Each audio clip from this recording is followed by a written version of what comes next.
भारत की संसद, ये सिर्फ एक इमारत नहीं है, है ना? ये 1 अरब से ज्यादा लोगों के लोकतंत्र का इंजन है। आज हम इसके कॉन्स्टिट्यूशनल ब्लूप्रिंट में गोता लगाएंगे और समझेंगे कि ये असल में काम कैसे करती है। तो सवाल ये उठता है कि दुनिया की सबसे बड़ी डेमोक्रेसी आखिर चलती कैसे है। इसका जवाब छिपा है भारत के संविधान में, वो गाइड जो हर चीज को डायरेक्ट करती है। सब कुछ शुरू होता है कॉन्स्टिट्यूशन से।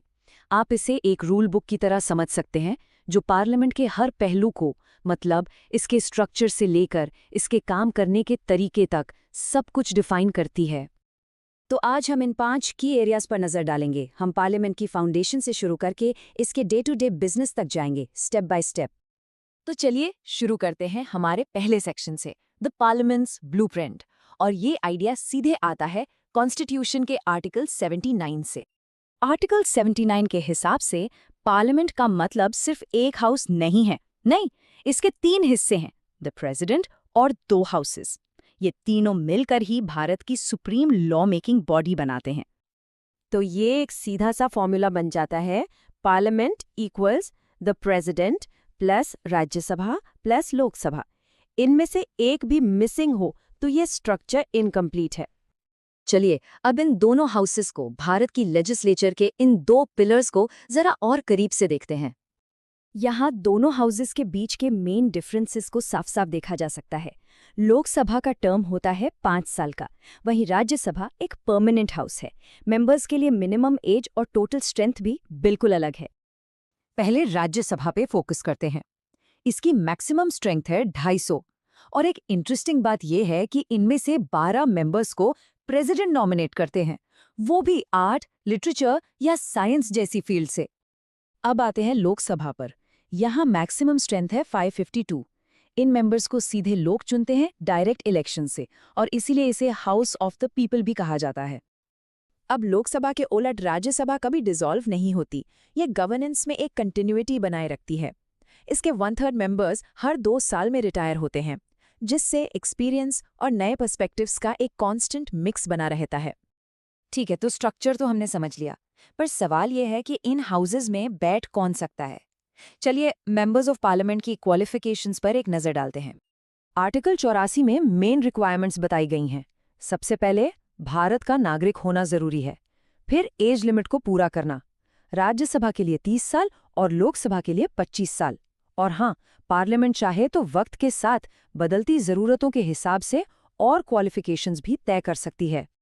एक बार इलेक्ट होने के बाद हर मेंबर को कॉन्स्टिट्यूशन के प्रति अपनी लॉयल्टी की ओथ लेनी पड़ती है। और ये सिर्फ एक फॉर्मेलिटी नहीं है, बल्कि एक बहुत सीरियस कमिटमेंट है। पार्लियामेंट की मेंबरशिप कोई परमानेंट चीज नहीं है। आर्टिकल 102 में कुछ रूल्स दिए गए हैं ये इंश्योर करने के लिए कि मेंबर्स हाई स्टैंडर्ड्स मेंटेन करें।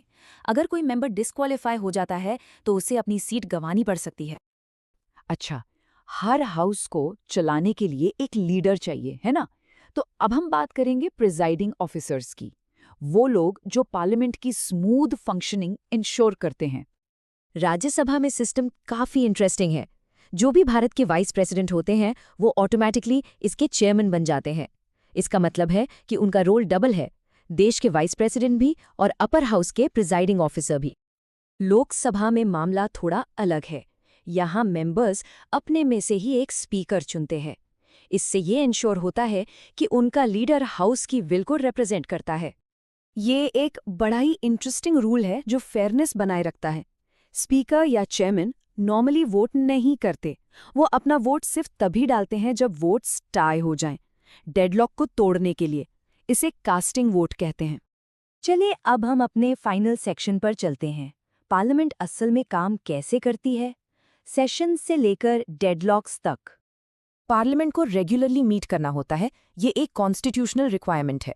प्रेसिडेंट सेशन बुलाते हैं और नियम ये है कि 2 सेशंस के बीच 6 महीने से ज्यादा का गैप नहीं हो सकता।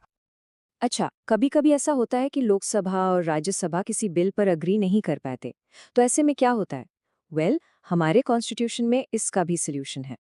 आर्टिकल 108 के अंडर प्रेसिडेंट एक जॉइंट सिटिंग बुला सकते हैं। इसे प्रिसाइड करते हैं लोकसभा के स्पीकर, और फिर दोनों हाउसेस के सारे मेंबर्स एक साथ वोट करते हैं। बिल का फ्यूचर फिर एक सिंपल मेजॉरिटी से डिसाइड होता है। एक हेल्दी डेमोक्रेसी के लिए ओपन डिबेट बहुत जरूरी है ना? इसीलिए आर्टिकल 105 मेंबर्स को पार्लियामेंट्री प्रिविलेज देता है। इसका मतलब ये है कि पार्लियामेंट में कही गई किसी बात या दिए गए वोट के लिए उन पर कोई लीगल एक्शन नहीं हो सकता, ताकि वो बिना किसी डर के अपनी बात रख सकें। तो हमने कॉन्स्टिट्यूशनल रूल्स तो देख लिए, पर ये हमें एक गहरे सवाल पर छोड़ जाता है। संविधान नियम तो तय कर देता है, पर इसकी स्पिरिट को, इसकी आत्मा को जिंदा रखने के लिए क्या चाहिए? ये सिर्फ लॉज की बात नहीं है, ये उन लोगों की भी बात है जो इन लॉज को अपहोल्ड करते हैं, और इस पर सोचना वाकई बहुत जरूरी है।